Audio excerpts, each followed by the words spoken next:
হযরত আবু হুরায়রা রাদিয়াল্লাহু তাআলা আনহু হইতে বর্ণিত হাদিস, রাসূল সাল্লাল্লাহু আলাইহি ওয়াসাল্লাম বলেছেন যে যখন কোনো জামাত আল্লাহ তাআলার কোনো ঘরে একত্রিত হয়ে কোরআনে কারীম তেলাওয়াত করে, তখন তাদের কয়েকটা বৈশিষ্ট্যের কথা উল্লেখ করছে। এক নম্বর আল্লাহ তাআলার তাদের উপর এক ধরনের সকিনা নাজিল করে। সকিনার বিভিন্ন ব্যাখ্যা উল্লেখ করা হয়েছে। এটা আল্লাহ তাআলার এক ধরনের বিশেষ রহমত, যেটা তাদের উপর বর্ষিত হতে থাকে। আবার কেউ কেউ বলেছেন সকিনা মানে ফেরেশতাগণ কোরআনে কারীম শোনার জন্য তাদের নিকট আসে। এরপরে ইল্লা নাজালাত আলাইহিম ওয়া গাশিয়াতহুমুর রহমা, এবং তাদেরকে রহমত কি করে নেয়, আচ্ছন্ন করে নেয়। এক নম্বর হচ্ছে আল্লাহ তাআলার পক্ষ থেকে সকিনা নাজিল হয়। দ্বিতীয় নম্বর হচ্ছে তাদেরকে রহমত, আল্লাহ তাআলা রহমত পরিবেষ্টন করে নেয়। অগাশিয়াতহুমুর রহমত ওয়া হাফাতহুমুল মালাইকা, এবং রহমতের ফেরেশতা তাদেরকে কি করে নেয়, বেষ্টন করে নেয়। ওয়া যাকারাহুমুল্লাহু ফী মান ইনদাহু, এবং আল্লাহ তাআলা তার নিকট যে সমস্ত ফেরেশতারা রয়েছে, ফেরেশতাদের মজলিসে তাদের আলোচনা করে।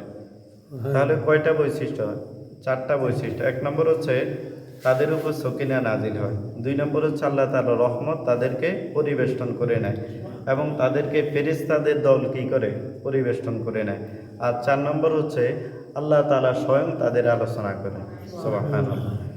তাহলে এটা কত মর্যাদার বিষয় যে আমরা মনে করেন দিনই যে সমস্ত প্রতিষ্ঠানগুলি আছে, এদের উপর সর্বদাই এই সাইটটা রহমত, এই সাইটটা বৈশিষ্ট্য তাদের উপর সর্বদাই কি হইতে থাকে, নাজিল হইতে থাকে।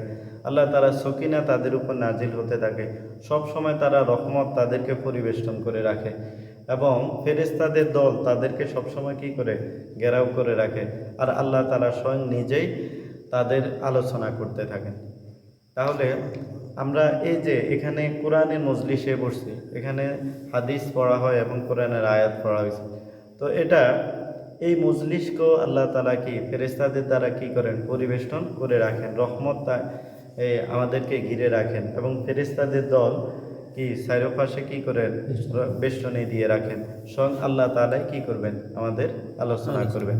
যেহেতু আল্লাহ রাসূলের হাদিস 100% কি সত্য, তাহলে এই হাদিসের উপর আমরা ইয়াকিন করে বলতে পারি যে আমাদের আলোচনা কি আল্লাহ তাআলার মজলিসে হচ্ছে। তো এজন্য এই কোরআনে কারিমের মজলিসে কি করা, বসা, নিজে যতটুকু পারি সাধ্যমতো চেষ্টা করা, এবং যারা কোরআনের সাথে লেগে আছে তাদের মজলিসে বসা, এবং যদি অন্তত বসতে না পারি তাদেরকে যে কোনোভাবে কি করা, সহযোগিতা করা।